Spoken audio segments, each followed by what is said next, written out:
Hello नमस्कार साथियों। कैसे हैं आप सब और आपकी पढ़ाई कैसी चल रही है। कल की क्लास में हमने प्रश्नावली 1.3 का दूसरा और प्रश्न क्रमांक 3 के 3 सवाल हल किए थे। आज की क्लास आगे बढ़ाते हैं, प्रश्न क्रमांक 4 करते हैं। देखिए प्रश्न क्रमांक 4 में क्या पूछ रहा है। 0.9999 को P/Q के रूप में व्यक्त कीजिए। जो अपन ने प्रश्न क्रमांक 3 में किया था सेम उसी प्रकार इसे करना है। आइए देखते हैं। हल लिखेंगे। क्या दिया है 0.99999। देखिए 9 की क्या हो रही है, बार बार पुनरावृत्ति हो रही है। अगर जहाँ पुनरावृत्ति हुई तो वहां पर क्या कर देंगे, 0.9 पर बार लगा देंगे। अब यहाँ देखो, माना x बराबर 0.99999 आ जाएगा अपना। इसे क्या दे देंगे, समीकरण एक नाम दे देते हैं।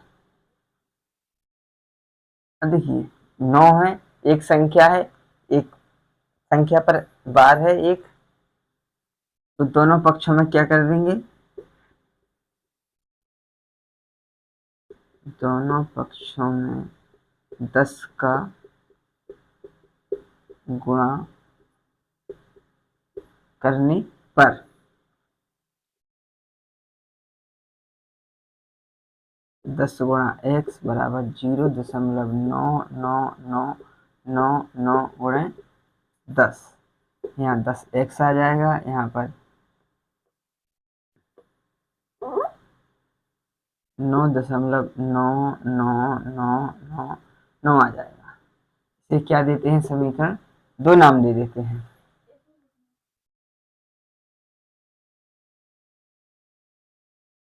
समीकरण 2 से समीकरण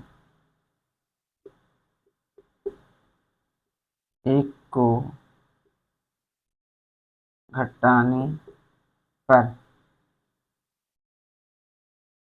अब समीकरण 2 क्या है अपना, 10x बराबर 9.99999।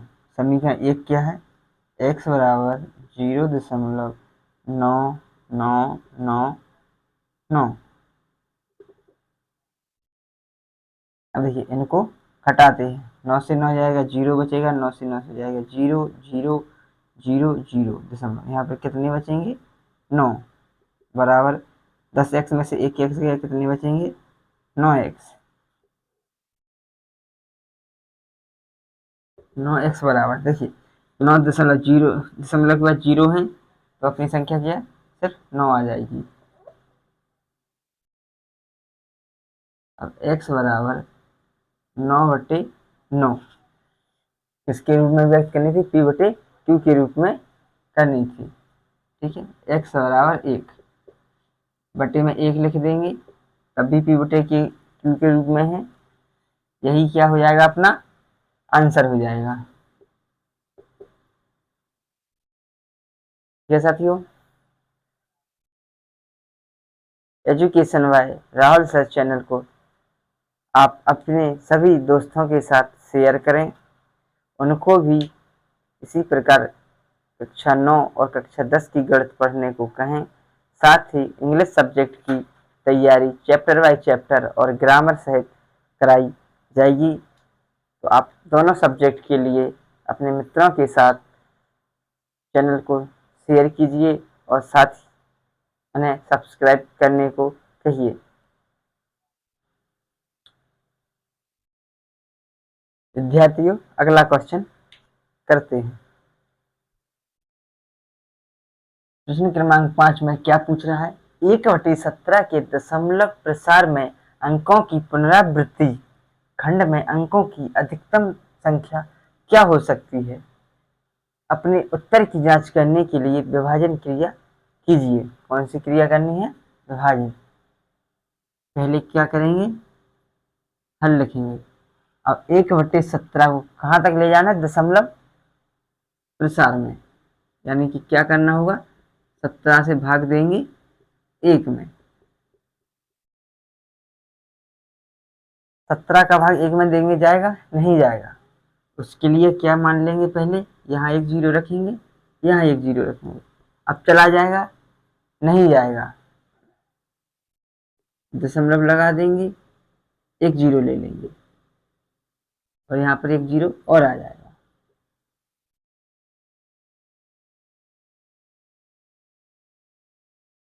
देखिए 17 का अब जाएगा भाग कितने में देंगे, 100 में, तो कितनी बार जाएगा, 5 बार। 17 5 85, 17 छक्के 102।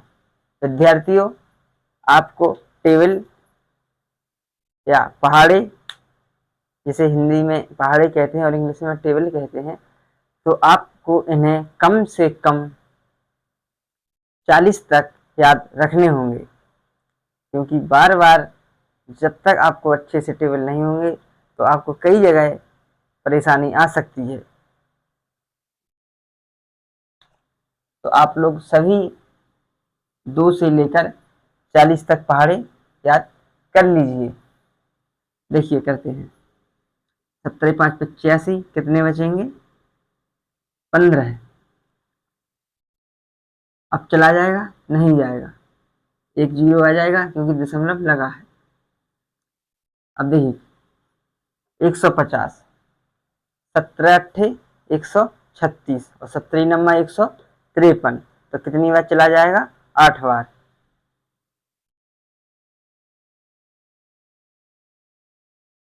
17 अट्ठे 136। अब यहाँ कितने बचेंगे, 14, एक जीरो फिर ले लेंगे। अब कितने आ जाएंगे, फिर से 8 बार जाएगा, 17 अट्ठे 136, क्योंकि 140 136 के करीब है। कितने बचे, 4। चला जाएगा नहीं जाएगा, एक जीरो रख लेंगे क्योंकि दशमलव लगा है। 17 दूनी 34, कितनी बार चला गया, 2 बार। कितने बचेंगे, 6। 60 हो जाएंगे। 17 51, कितने बचेंगे, 9। 90 हो जाएंगे, भाग नहीं जाएगा, दशमलव लगा है तो एक जीरो रख सकते हैं। देखिए अब 17 5 85, 17 छक्के 102, यानी कि कितनी बार चला जाएगा ये, 5 बार। 85, कितने बचे, 5। 50 हो जाएंगे। अब देखिए 17 51, ज्यादा हो रहा है, 17 दूनी 34, कितने बचे, 16। नहीं जाएगा तो एक जीरो ले लेंगे। 17 नम्मा 153,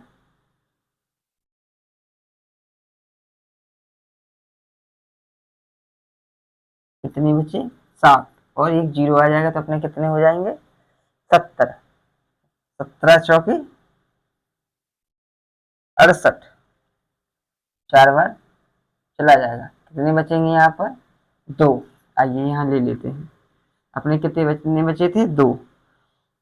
दशमलव है तो जीरो ले लेंगे।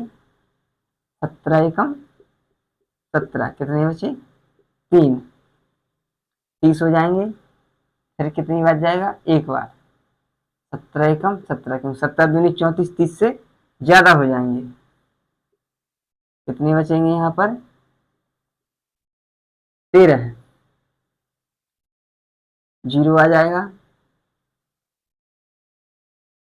130। अब 17 छक्के 102, 17 सत्ते 119, 17 अट्ठे 136, यानी कि कितनी बार जा रहा है, 7 बार। 17 सत्ते 119, कितने बचेंगे, 11। भाग नहीं जाएगा, जीरो ले लेंगे। 110, 17 छक्के 102, कितने बचेंगे, 8। जीरो ले लेंगे।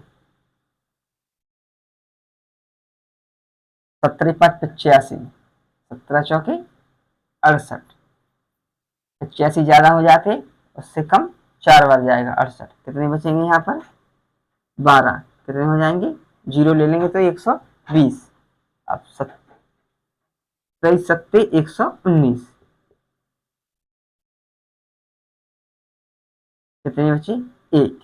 देखिए साथियों, कहाँ से शुरू किया था अपन ने? 1 से शुरू किया था और 1 पर 1 आ गया है।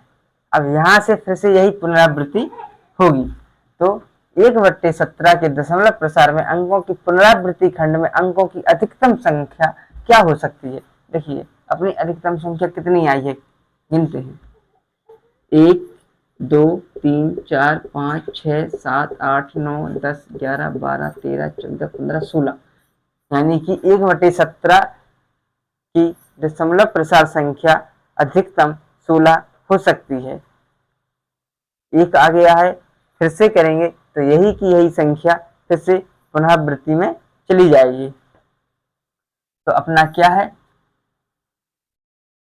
अधिकतम संख्या क्या हो सकती है? अतः लिख सकते हैं अपन, अतः 1/17 दशमलव प्रसार में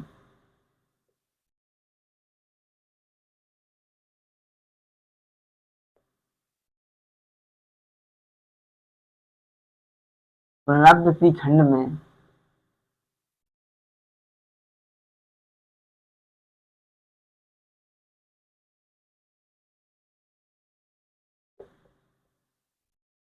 अधिकतम संख्या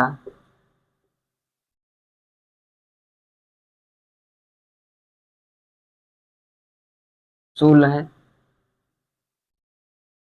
हो सकती है। यही क्या है इसका आंसर है। साथियों भाग तो आपने पहले भी पिछली कक्षाओं में किए होंगे, उसी प्रकार से इस भाग को भी यानी कि लिखा है। अपने उत्तर की जांच करने के लिए विभाजन क्रिया कीजिए। तो आप जब तक अच्छे से पहाड़े याद नहीं होंगे तब तक ये सवाल आप नहीं कर पाएंगे। तो आपको पहाड़े याद करने हैं कम से कम 40 तक।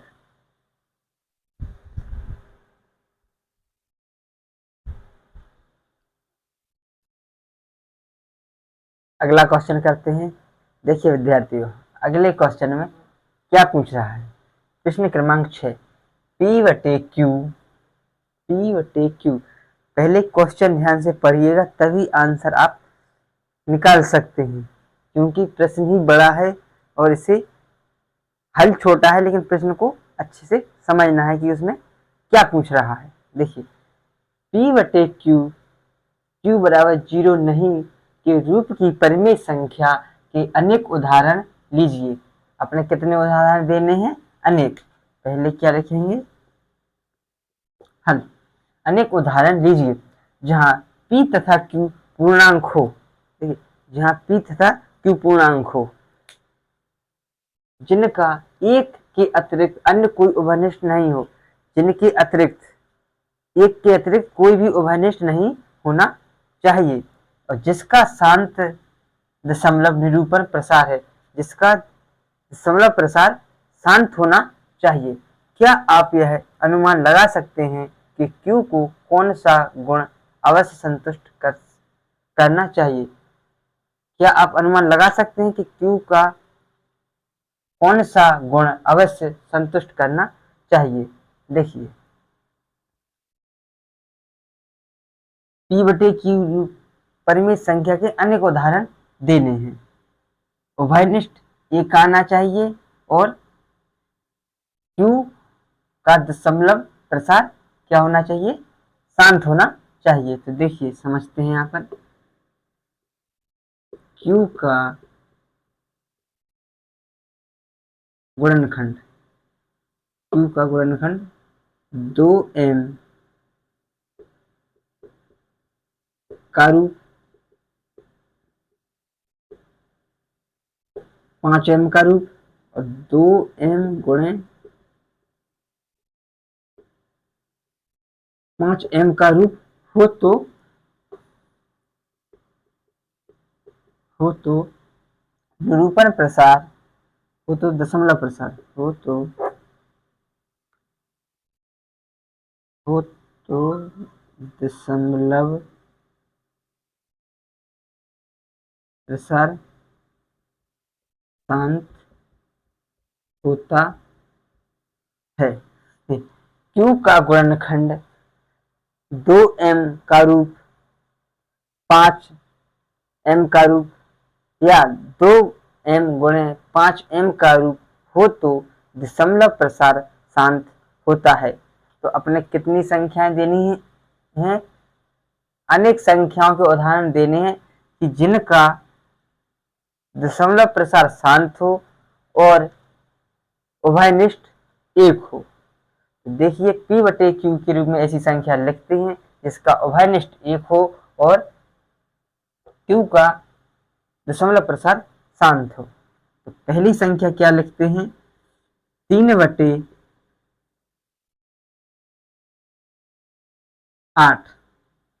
देखिए अब अपन 3/8 क्यों लिख रहे हैं? प्रश्न में क्या कह रहा है? जिसका दशमलव नहीं सॉरी जिनका एक के अतिरिक्त कोई उभयनिष्ठ ना हो। तो 3 का क्या है? एक। सिर्फ एक ही उभयनिष्ठ है, यानी कि 3 का उभयनिष्ठ निकालेंगे तो अपना एक बार ही निकलेगा और इसके गुणनखंड नहीं बन रहा है। अब देखिए 8 को क्या है? 8 का दशमलव प्रसार शांत है। देखिए किस प्रकार है। 8 के करेंगे 4 से जाएगा, फिर 2 से जाएगा, फिर 2 से करेंगे 1 आ जाएगा। अब देखिए इस प्रकार लिख सकते हैं 2 गुणे 2 गुणे 2 बराबर कितनी बार है? 3 बार। किस रूप में आ गया? ये 2m के रूप में आ गया, यानी कि 2m के रूप में आ जाए तो उसका दशमलव प्रसार शांत होता है। तो ऐसे पन्ने संख्या के अनेक उदाहरण देने हैं। तो पहला उदाहरण अपना क्या होगा? 3/8 जिसका उभयनिष्ठ एक के अतिरिक्त कोई ना हो, सिर्फ एक है और q का दशमलव प्रसार शांत है। कौन सी संख्या है? 8। 2m का रूप ले रही है तो दशमलव प्रसार शांत होता है। आइए अगली संख्या देखते हैं। एक कर दी, दूसरी 5। ऊपर कौन सी संख्या लेनी जिसका एक के अतिरिक्त कोई उभयनिष्ठ ना हो? एक 3 हो गई। अगली संख्या क्या ले लेते हैं? 7। अब ऐसी संख्या लेते हैं जिससे 5 का दशमलव प्रसार शांत हो। ले लेते हैं अपन 25। देखिए 7 का तो दशमलव प्रसार एक ही है क्योंकि 7 एकम 7। अब 25 का देखते हैं। 5 से देंगे 5 बार जाएगा, 5 से देंगे 5 बार जाएगा, 1 आ जाएगा। कितने आ गए? 5 गुणा 5 बराबर किस प्रकार लिख सकते हैं? 5 की घात 2, यानी कि किसको निरूपित कर रहा है? 5m का रूप ले रहा है, यानी कि 25 का दशमलव प्रसार क्या है? शांत है। देखिए अगली संख्या लेते हैं। अब ऐसी संख्या लेते हैं जिसे 2 और 5 दोनों मिलकर शांत कर रहे हैं। तो आइए देखते हैं। और ऊपर कौन सी उभयनिष्ठ एक के अतिरिक्त कोई ना हो। 3 ले लिया, 7 ले लिया, 9 नहीं ले सकते हैं, 5 भी नहीं ले सकते हैं। चलो 13 ले लेते हैं। बटे में कौन सी संख्या ले लेते हैं जो 2 और 5 का रूप आ जाए? तो अपन ऐसी संख्या ले लेते हैं 20 ले लेते हैं। देखिए 13 एकम 13, एक के अतिरिक्त कोई उभयनिष्ठ नहीं जाएगा। अब 20 का करके देखते हैं। 2 10, फिर 2, 5 बार जाएगा, फिर 5 से चला जाएगा 1। अब देखिए 2 गुणे 2 गुणे 5 क्या आ जाएगा? 2 की घात 2 और 5 की घात 1। तो किस रूप में आ गया? 2 गुणे 5m का रूप ले रहा है, यानी कि अपने तीनों जो रूप थे वो आ रहे हैं, यानी कि q का दशमलव प्रसार क्या है, शांत है, और जो ऊपर की संख्या है उनका उभयनिष्ठ एक के अतिरिक्त कोई नहीं है। तो क्या लिखना था, p बटे q के रूप में ये p बटे q जीरो बराबर p बटे q बराबर जीरो ना हो कि रूप की परिमेय संख्या के अनेक उदाहरण दीजिए। देखिए अपन ने सर 3 उदाहरण देते हैं, अनेक तो अपने कितने भी दे सकते हैं। कहाँ दिए हैं 3? क्यू का गुणनखंड अगर इनका रूप लेता है तो शांत प्रसार होता है, तो इन्हीं के 3 ले लेते हैं। 3/8 ले लिया, एक 7/25 ले लिया, और 13/20 ले लिया। यही उदाहरण लिखने थे, तो यही अपना क्या हो जाएगा, यहाँ पर आंसर हो जाएगा।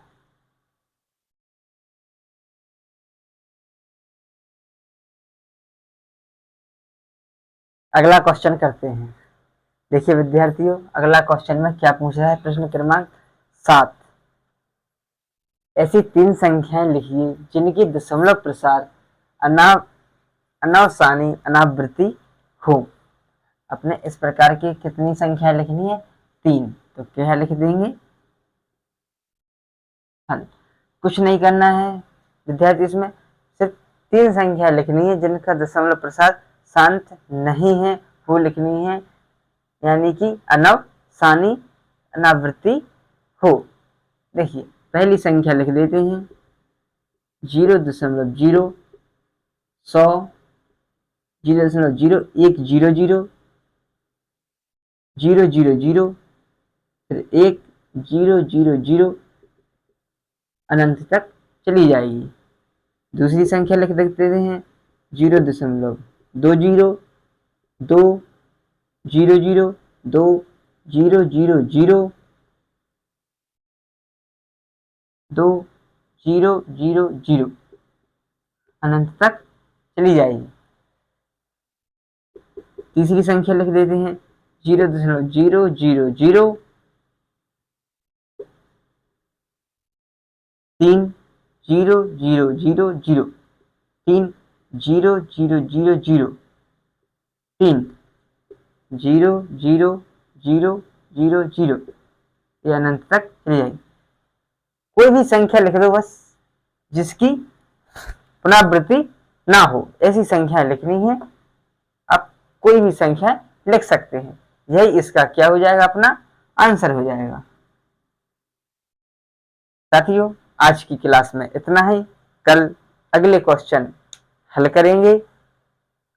आप लोग जो यहाँ पर सवाल करते हैं उन्हें घर पर भी कीजिए, और साथ ही अपने दोस्तों के साथ education by Rahul sir channel को शेयर कीजिए, उनको पढ़ने को कहिए, साथ ही सब्सक्राइब कीजिए। कक्षा 9 गणित के साथ साथ अंग्रेजी की भी तैयारी कराई जाएगी, और जो भी डाउट या परेशानी है आप कमेंट में लिख सकते हैं, हम उसका सॉल्यूशन आपको पुनः बताएंगे। और चैप्टर बाय चैप्टर नोट लेने के लिए आप हमारे व्हाट्सएप नंबर 8827910543 पर मैसेज कर सकते हैं। धन्यवाद साथियों। मैथ को आप, एक बार पुनः दोहराऊंगा मैं, मैथ को आप सभी प्रश्नों को कम से कम घर पर 2 बार अवश्य हल करें, क्योंकि जितनी बार आप मैथ का रिवीजन करेंगे उतने अच्छे से मैथ आपको आएगी।